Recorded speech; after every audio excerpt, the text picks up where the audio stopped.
Bonjour, monsieur Yann Brossard, vous allez bien? Ça va, très bien, surtout sur ce plateau, tout va bien. Bon, il y a plein de couleurs. Ben oui, c'est ça, ça rend joli.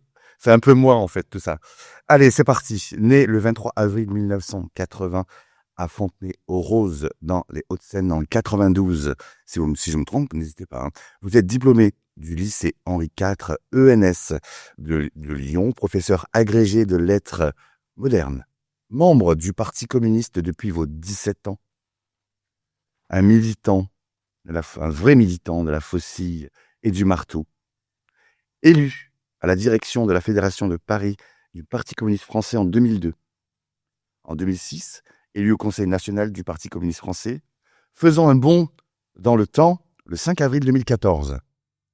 Vous devenez adjoint à la maire de Madame Hidalgo, en charge du logement. En 2018, vous êtes nommé porte-parole du Parti communiste. Le 23 septembre 2023, vous êtes élu sénateur. Aujourd'hui, vous êtes candidat au municipal 2026 pour la ville de Paris. Quelle carrière! J'ai dû choisir des temps forts pour pouvoir animer tout ça, franchement, bravo.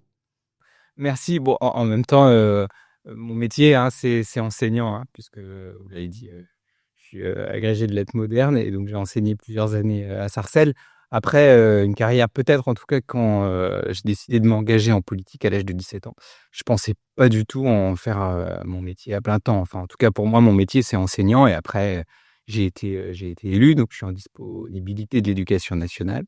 Mais enfin, en tout cas, j'ai pas pensé faire de la politique. En tout cas, j'ai jamais imaginé que ce serait ma vie à plein temps, quoi. En tout cas, ça vous va comme un gant. Ben merci, j'avais de très très beaux gants. J'ai vu que vous leviez de la fonte à vos heures perdues.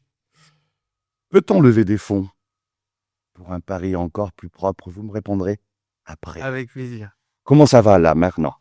Voilà, ça va bien, ça va bien. Non, je suis très content d'être là et de pouvoir échanger avec vous sur plein de sujets qui vous tiennent à cœur et à moi aussi. Parfait. On va rentrer dans la séquence petit tour du monde. On y va? Avec On va plaisir. voyager, vous allez voir, ça va être incroyable. En Alaska, le village Kivalina, situé sur un terre-plein, on n'y accède que par avion, est menacé par sa disparition. Environ 470 personnes appartenant à la communauté Iñupiat vont devoir partir. Aujourd'hui, ils sont menacés par la hausse des eaux et la multiplication des tempêtes qui réduisent la taille de l'île. Pourtant, une digue a été construite en 2008. La piste d'atterrissage est affectée. C'est leur unique porte d'entrée et de sortie. À ce rythme, ils vont devenir les premiers réfugiés climatiques. Des signes certains, partout dans le monde, nous annoncent un changement radical de notre climat. Votre avis? Et peut-être avez-vous des solutions? Bah, d'abord, c'est un très bon exemple et je pense que même sans aller jusqu'à l'Alaska, quand on voit l'évolution d'une ville comme la nôtre, d'une ville comme Paris, les températures qu'on a enregistrées, les 40 degrés successifs qu'on a eu pendant plusieurs jours, y compris d'ailleurs des températures très élevées la nuit, on voit bien que le changement climatique, c'est pas une perspective, c'est une réalité qu'on vit dès maintenant. Longtemps, on nous a expliqué, on risque de subir. Aujourd'hui, on risque pas de subir, on subit. Et donc, on a évidemment besoin d'en tirer un certain nombre de leçons. Bon, et moi, ce que je trouve dingue, c'est qu'on vit dans une période où à la fois on constate ce changement climatique et dans le même temps, on n'arrête pas de reculer sur les politiques qui visent à lutter justement contre le changement climatique. Je suis sénateur et régulièrement au Sénat, on a des sénateurs qui nous disent ah bah, l'écologie, ça va bien, faut arrêter d'en faire trop, il faut remettre en cause un certain nombre de normes, sauf que remettre en cause des normes, remettre en cause un certain nombre de règles qu'on a instituées pour lutter contre le changement climatique, c'est nous empêcher d'agir. Et donc, c'est inévitablement reculer pour mieux sauter et se retrouver avec des territoires entiers qui vont devenir invivables. Alors là, évidemment, on parlait d'Alaska, mais une ville comme Paris, si on ne fait rien, elle va devenir invivable. Vous vous rendez compte qu'on a moins de 50% des logements, par exemple, dans une ville comme Paris, qui sont dotés de volets Or, on le sait, les volets, dans une situation de canicule, ça permet de faire baisser la température de 5 à 7 degrés. C'est une étude de l'ADEME qui l'a prouvé. Donc, on a besoin de politiques publiques pour ça. On a besoin d'y mettre les moyens. Sinon, cette ville, les quartiers entiers deviendront tout simplement invivables. Donc, bien sûr qu'on a besoin de prendre cette question au sérieux. Et surtout, de ne pas reculer sur des politiques publiques qui sont essentielles pour lutter contre ça. J'ai l'impression qu'il y a beaucoup de discours dans tout ce que vous dites, mais que peu importe le gouvernement, hein, il n'y a pas énormément d'action finalement. Ah bah, d'abord, en ce moment, il y a des pire que pas d'action, il y a des reculs. Quand, par exemple, on décide de diminuer les crédits, au fonds vert, c'est-à-dire les investissements qui permettent aux collectivités locales d'agir, si vous enlevez du fric, inévitablement, vous avez moins d'actions derrière. Donc c'est pire que de ne rien faire, c'est reculer. Cela dit, vous savez, moi, quand j'étais, adjoint au logement, une première mission que je me suis donnée, c'était la rénovation énergétique des bâtiments. On avait des logements sociaux qui étaient vieux, qui avaient parfois 100 ans. Le premier logement social à Paris, c'est en gros 1920, 1930, c'est les immeubles en briques rouges. On a décidé, quand j'étais adjoint, de lancer un grand plan qui vise à les rénover, c'est-à-dire à mieux les isoler. Alors, quand vous isolez mieux un bâtiment, vous faites plusieurs choses à la fois. D'abord, vous faites du bien à l'environnement, puisque du même coup, c'est moins de dépenses énergétiques. Il fait moins froid l'hiver, il fait moins chaud l'été. Deuxièmement, vous faites des progrès en matière de pouvoir d'achat, parce que les gens dépensent moins d'argent pour leurs charges. Et puis, vous améliorez le confort. Donc, vous faites d'une pierre 3 coups d'une certaine manière. Et on en a rénové 5000 par an. Par exemple, ça, il faut continuer à fond. Il faut le faire à la fois dans le logement social. C'est évidemment plus facile dans le logement social puisque c'est la ville qui en est propriétaire. Mais il faut le faire aussi dans le parc privé, aider les propriétaires à faire des travaux. Ce sera mieux pour eux, ce sera mieux pour leurs locataires. Enfin, en tout cas, il faut continuer cet effort-là, c'est fondamental. Le logement, c'est quand même une partie de la réponse en matière de lutte contre le réchauffement climatique. Alors fonçons, moi j'ai qu'à dire, fonçons, Bien sûr. important. Maintenant, nous allons partir, je crois que vous avez des origines en Israël, nous allons partir en Israël. Plus de 38% des Israéliens pensent que la propreté des espaces publics est très mauvaise. Le 3/4 des interrogés pensent qu'il y a un manque de poubelles dans les espaces naturels, que la publicité est nécessaire, ainsi que la distribution de sacs pour ramasser les déchets. Qu'en pensez-vous? Bah, ça, pour le coup, c'est une question qui m'intéresse, mais j'ai envie de vous la renvoyer parce que vous connaissez mieux le sujet que moi. Souvent, quand on évoque les enjeux de propreté, on nous répond il faut plus de poubelles. Alors moi, j'ai lu dans beaucoup d'endroits qu'une ville comme Paris a relativement à d'autres beaucoup de poubelles dans l'espace public et que 30 000, il me semble. voilà, et que d'autres villes, typiquement Tokyo au Japon, ont beaucoup moins de poubelles et c'est beaucoup plus propre. Donc, à mon avis, la question, c'est pas tellement le nombre de poubelles que la capacité à diminuer le nombre de déchets en amont. Et de fait, je me demande si en multipliant le nombre de poubelles dans l'espace public, on n'incite pas d'une certaine manière à être dans une culture du déchet, quoi. Mais bon, ça, c'est à vous de me le dire. Est-ce que la solution, c'est de mettre plus de poubelles ou pas? Je suis pas totalement sûr. L'éducation? L'éducation davantage, et puis moi, je l'assume aussi sans doute, la sanction pour ceux qui ne jettent pas leurs déchets là où il faut. Alors, j'ai une petite question comme ça, là, elle n'est pas notée. Hein. Avez-vous déjà jeté par terre? Bah, je pense, enfin, c'est peut-être quand j'étais gamin, mais depuis, j'avoue que je fais attention. Bon, surtout depuis que je suis élu, parce que quand on est élu, on a aussi, je pense quand même, un devoir d'exemplarité, et pas que ça. C'est que dans le cadre de mes fonctions d'élu, je suis en contact avec des agents de la propreté. Je vois le travail qu'ils font. D'ailleurs, je vous invite, hein. Avec plaisir. Avec plaisir. J'ai un atelier propreté juste à côté de chez moi. Donc, du coup, il m'arrive de discuter avec des agents de la propreté. Non, mais je vois la difficulté du travail. Et je pense que quand on se rend compte de la difficulté de la tâche, on n'a pas tout à fait le même rapport à ces sujets. Et je crois que la ville a lancé il y a quelques années une campagne de communication sur les agents de la propreté. Et je trouve que c'est hyper important. De voir que quand on jette quelque chose par terre, derrière, il y a des gens qui travaillent et qui font une mission qui est compliquée. De ce point de vue-là, tout ce que vous avez contribué à faire, à diffuser, c'est fondamental. Parce que du même coup, je pense qu'on se sent quand même un peu coupable quand on se conduit mal. Et ça, c'est important. La culpabilité, ça fait quand même partie de ce qui permet de sensibiliser les gens. Merci pour cette réponse, en tout cas vraiment très complète. Merci beaucoup. Nous allons aller au pays des kangourous. En Australie, 26% des déchets australiens sont gérés directement ou par le biais d'accords contractuels par les 37 municipalités. Si ces collectivités locales ne collectent pas les déchets, elles sont passibles d'amende par tonne et par type de déchets. En France, on fonctionne au malus. Sommes-nous trop gentils? Mais alors, du coup, que je comprenne, c'est en Australie, c'est les collectivités qui contractent avec l'État, c'est ça? Exactement. Et donc, si la collectivité fait pas le boulot, c'est l'État qui les pénalise. Honnêtement, je trouve que l'État passe quand même son temps à piquer des sous aux collectivités locales, donc ce serait quand même un peu gonflé de nous pénaliser derrière. Non, surtout, il faudrait que l'État nous laisse un peu d'air du point de vue financier aux collectivités locales. Je suis sénateur, donc je suis membre de ce qu'on appelle la Chambre des territoires. On s'intéresse beaucoup à la fiscalité locale. Moi, je suis quand même très frappé par le fait qu'on a d'un côté un État qui est très mal géré, avec une dette qui n'arrête pas d'augmenter, parce que de fait, le gouvernement gère mal la fiscalité à l'échelle nationale, et des collectivités qui, elles, sont globalement bien gérées, puisque de toute façon, elles sont censées présenter des comptes à l'équilibre, et l'État passe son temps à piquer des sous aux collectivités locales. Pourquoi? Parce que, évidemment, comme ils ont besoin d'argent, c'est du côté des collectivités qu'ils les trouvent. Pas que, aussi dans la poche des ménages, mais notamment dans la poche des collectivités.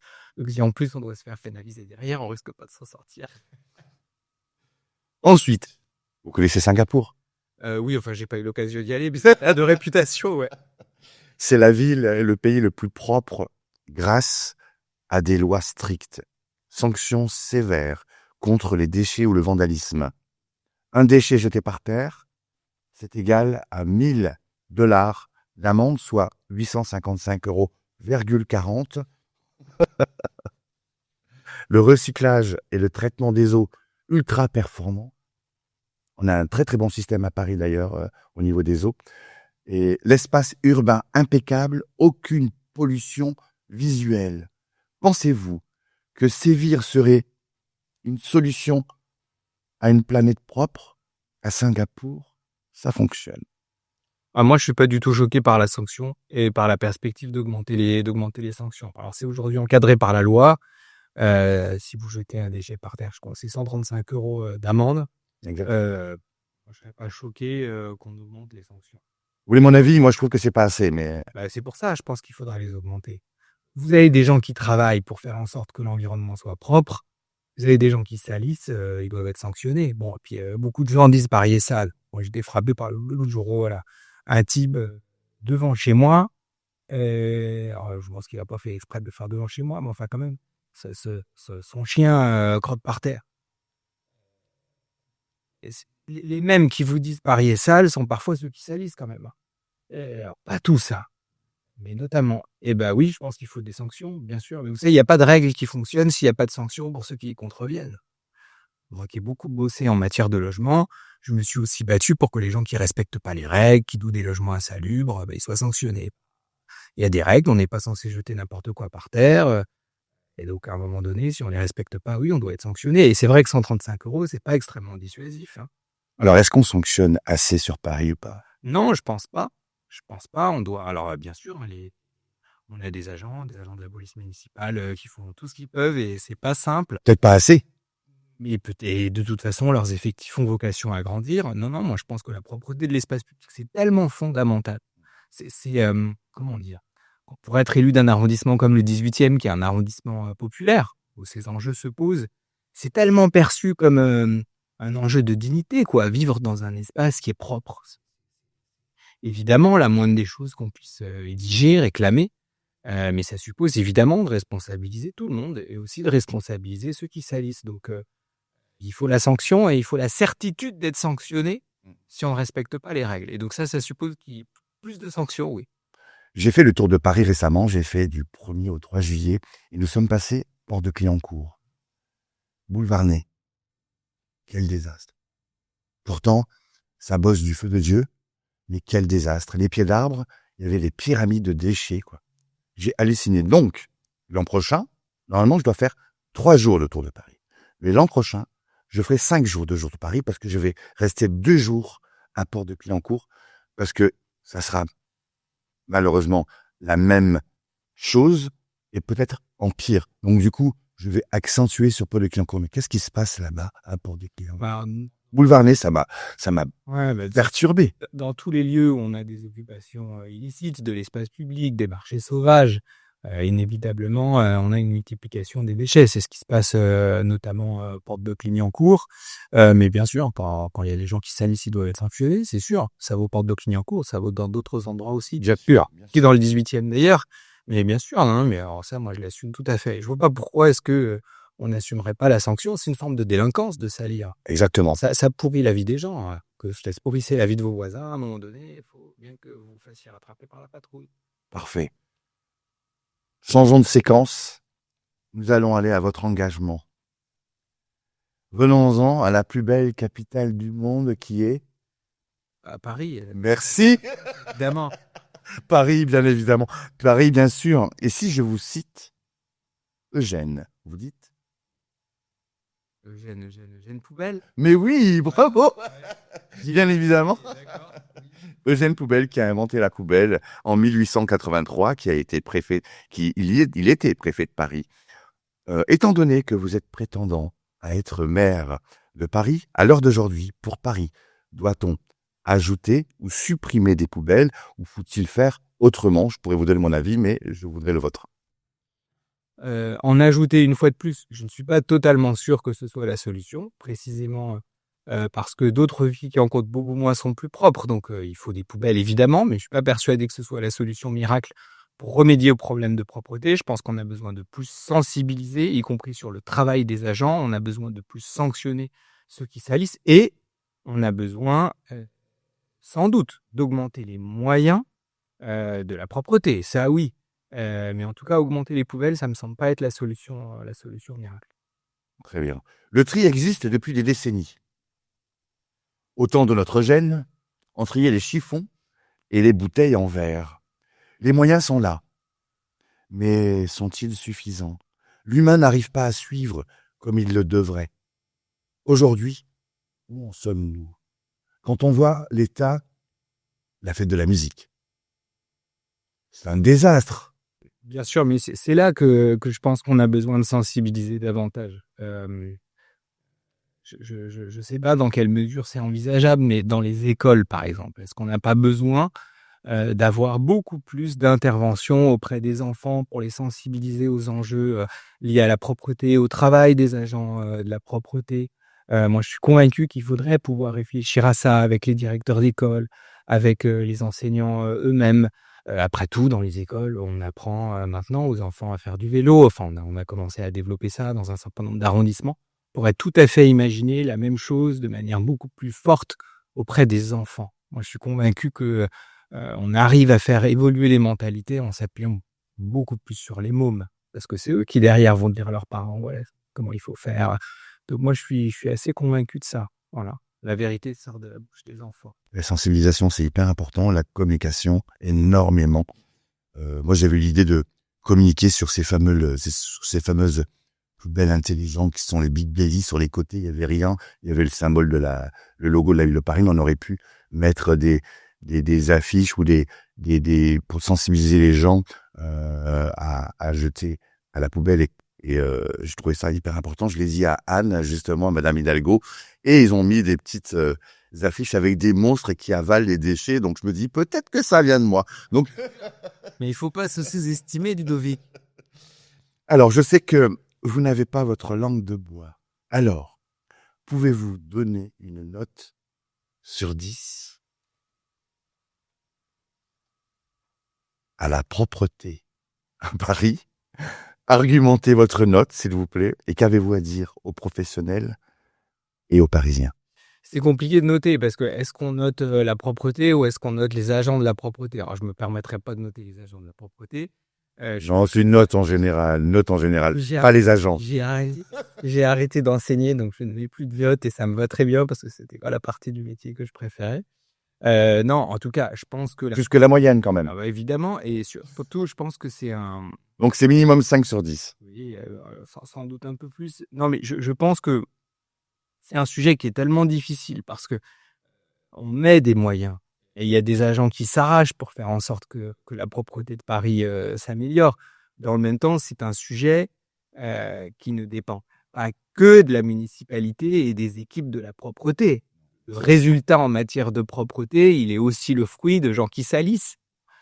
Donc, à un moment donné, réussir à trouver à mettre une note sur tout ça, c'est compliqué. C'est comme quand j'étais adjoint au logement, les gens me disaient, oui, bah, vous dites que vous faites plein de choses, vous faites du logement social, vous régulez les loyers, tout ça, mais enfin, les logements, ils sont plus chers.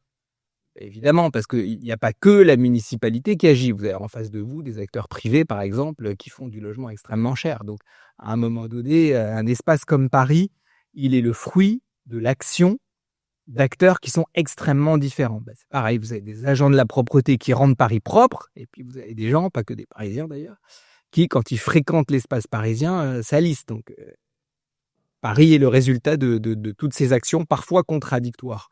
Donc, on doit continuer nos efforts, et notamment dans les quartiers les plus populaires, qui sont ceux qui, parfois, ressentent très durement les manquements en matière de propreté. Je n'aurai pas ma note. Non. Il y a beaucoup d'événements à Paris. Comme la fête de la musique qu'il y a eu récemment, la Pride également, la technoparade, les fanzones, etc. La propreté prend un coup à chaque fois. Mais à chaque fois, réellement. Et depuis longtemps. Avez-vous une explication à ça? Et que comptez-vous faire concrètement si vous étiez maire de la ville de Paris? On va pas renoncer au fait qu'il se passe des choses à Paris. Bien sûr que non. On vit à Paris. Au contraire. On vit pas, enfin, je vais pas donner de nom, parce que je vais pas être désagréable, mais Paris, c'est une ville dans laquelle il se passe des choses. Et heureusement. Et c'est pour ça qu'on aime Paris. C'est pour ça que les gens ont envie de vivre à Paris. C'est pour ça que les gens viennent visiter Paris. Donc, il faut qu'on continue à avoir la marche des fiertés. Il faut qu'on continue à avoir la technoparade. Il faut qu'on continue à avoir la fête de la musique. Mais, c'est sûr. Il faut des actions, je pense. Moi, j'ai des idées. Hein. Non, mais c'est vrai, mais alors ça m'intéresse. Parce que oui, on a besoin d'actions, y compris en amont, pour sensibiliser les gens à la propreté et aux conséquences parfois de leur comportement dans ces moments-là. Ça, je suis d'accord à fond. Ouais. Oui, bien sûr. Mais ne serait-ce que pour les manifestations, moi j'ai eu cette idée-là, c'est sur le parcours, il y a tant de poubelles, on va dire qu'il y en a 50, ben, trouvons 50 personnes qui restent à cette poubelle-là et qui va changer les sacs une fois qu'ils sont pleins. Mais on peut trouver des bénévoles, on peut trouver des professionnels, etc., etc. Il y a des solutions. Pour moi, ça fait partie d'une solution. Et ça n'existe pas pour le moment. Là, elles sont vidées une fois que la manifestation est finie. Et je pense qu'il faut agir en amont, pendant et après. Ouais. Alors, d'ailleurs, je ne mettrai pas tous les événements exactement dans le même sac. Parce que non. Autant j'ai trouvé que la fête de la musique, il y a un vrai sujet. Et puis bon, de fait, comme la fête de la musique rayonne sur tout l'espace de la ville, quasiment, c'est toute la ville qui était dans une situation compliquée. Autant la marche des fiertés, par exemple. Mes collègues m'ont dit que c'était la propreté était respectée. J'ai le sentiment que les choses étaient quand même à peu près. Moi, j'ai pas travaillé ce jour-là, mais. Tant mieux, il nous aura quelques jours de congé, gars. Mais j'ai trouvé que c'était moins choquant après la marche des fiertés. Mais en tout cas, oui, bien sûr. Moi, je suis pour qu'on maintienne des grands événements, hein, et je suis pour que Paris reste une ville vivante, mais évidemment que ça impose un certain nombre de devoirs en matière de propreté, et pour l'équipe municipale et pour les agents, et pour les personnes qui fréquentent ces moments. Voilà, il faut responsabiliser tout le monde. Exactement.